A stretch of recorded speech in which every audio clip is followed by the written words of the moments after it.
Welcome everybody to our Learn and Grow Coffee Chat time. I'm Lynelle Campbell and I'm the numeracy consultant at Learn and Grow. Hi everyone, I'm Gail Brown and I'm the literacy half of this partnership where we look at both literacy and numeracy. So today Gail is going to share us some solutions in our coffee chat on how to help students who just don't want to read. So over to you, Gail. Thanks, Lynelle.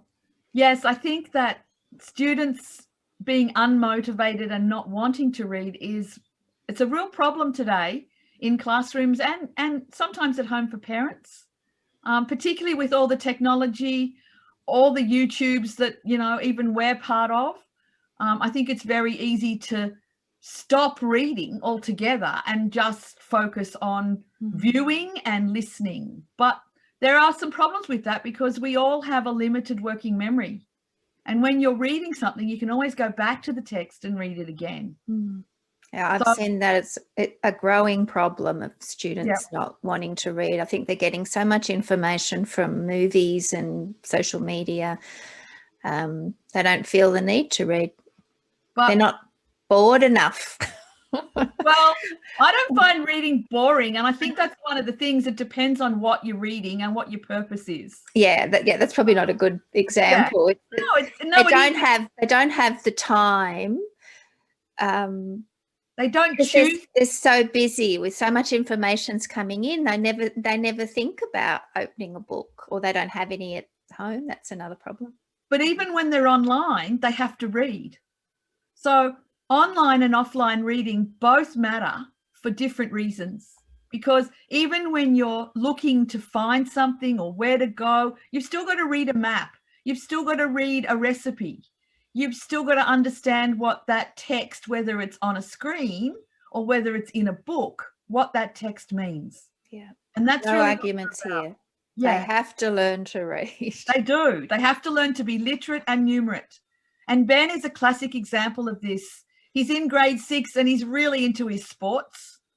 He plays rugby league in summer and he plays cricket in winter. Sorry, the other way around. Let's cut that and we'll make it AFL. So Ben's a typical sportsman in grade 6, a typical Aussie boy. He plays AFL in wintertime and he just loves it. And he plays cricket all summer. And he doesn't just play like on the weekends. He plays pretty much every day for each of the seasons because he loves the games.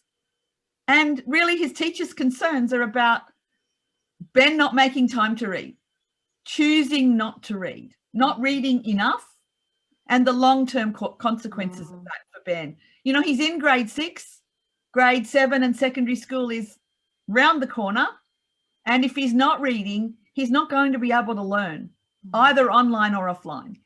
And the vocabulary that you learn from reading is well researched, isn't it, Gail, of how much that adds to your vocab the more you read. Look, in early reading, it's the vocabulary that children learn orally that sets them up to learn to read, to decode text. For Ben, in grade 6, that vocabulary now absolutely expands exponentially as he goes into all those different curriculum areas in secondary. So we need to really motivate Ben to read more. We actually need to motivate all our students to be reading more because, we're all overwhelmed with the information we get now from the internet, from online all the time. And we still have to read the screen, but it's a different process. The research shows that your eyes move differently on the screen as opposed to on a hard copy book or a piece of paper. And we want Ben to read for himself, to silent read, to not just read aloud. So we wanted to look at Ray Rieuzel's research on scaffolded silent reading. Haven't heard of that. Yeah, his work is really strong. He started it in response to some of the things that came up a while ago in the research about wide reading. And wide reading everywhere you go, you're reading. Whether you're reading a street sign, whether you're reading a menu in a restaurant, whether you're reading how much petrol you've put in your car, whether, you know, you're reading text, you need to be literate and numerate. And all these opportunities for learning to read are based around your interests. The really important change that Ray's work makes for silent reading, and it improves sustained silent reading in class or drop everything and read. It's a common practice. But in that short time that often happens every day for 10 minutes or 15, students are usually not held accountable. They usually just sit there and read. And the traditional way of that is that the teacher would silently read. Now, when you're silently reading, what observable evidence is there that you're actually doing it? I remember having students at that drop everything and read time, and they would keep going up and changing their books quite a number of times. It's like, you couldn't possibly read that book. Correct. They're looking at the pictures, particularly the kids struggling. That's right. You know, that's what Ben's doing. But that's why I've put the 2 visuals up there. He's still just, you know, thinking about the game on the weekend, the game last weekend. He's not reading like that other child is, who's reading into the night. So we needed to start some intervention with him. And hold him and all the students in the class accountable. So how are you going to make some account? So in order to try and motivate Ben, we needed to have, the teacher needed to have a one-on-one chat with him about his reading. Why is it important to read? What's the purpose? What are the different purposes? So it's different reading in school when you might be learning about rainforests and the environment. That's got a particular purpose. That's my purpose as a teacher from the curriculum. But we're not talking about that for Ben. We're talking about why would he want to read outside of school? Why would he want to read at home?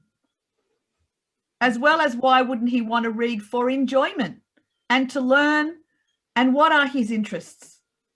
Because if we link in his reading tasks and his reading everywhere about sports, about cricketers, about his favourite AFL team, which happens to be Carlton, then that is going to really inspire Ben to read, because he wants to find out about every player in that team, whether it's cricket or AFL. He really wants to know about them, and they become his role models because they're on TV. He sees them on the footy show. You know, he sees them playing, and then if he reads about them as well. So one of the suggestions I often make to parents and to teachers is to subscribe to a magazine on whatever that child's interested in, whether it's footy or cricket or gardening or flowers. I don't care what your child's interested in. Have a magazine that either comes in hard copy or onto their device, their iPad or their computer every month. They'll read it from cover to cover because they're interested in it. So just one question, Gail, around Ben. In the gathering evidence, there was no problems with his decoding or comprehension that could have been impacting on his interests in reading? Comprehension, great question. His decoding is fine. He can read. He's just not practicing it enough. And I'm worried that while his fluency is average for grade 6, there is a step up in fluency into secondary. He needs to be more fluent and be able to cope with more difficult text. So, and as we said earlier, the gap starts to widen between those that read and those that don't, especially in secondary, doesn't it? Especially in secondary, when he's got to read a novel in less than a term. Okay, that requires very fluent reading. Okay, good. So the initial progress was that all students were held accountable because we established with the teacher, I worked with the teacher, we established that all students were accountable. And even though it's not on there, it links back to Tammy, your student, because you were setting goals. Every student set a goal with the teacher in terms of, well, we're going to meet in another week or so. Where do you think you'll be up to, Ben? How much do you think you can read in the next week or two?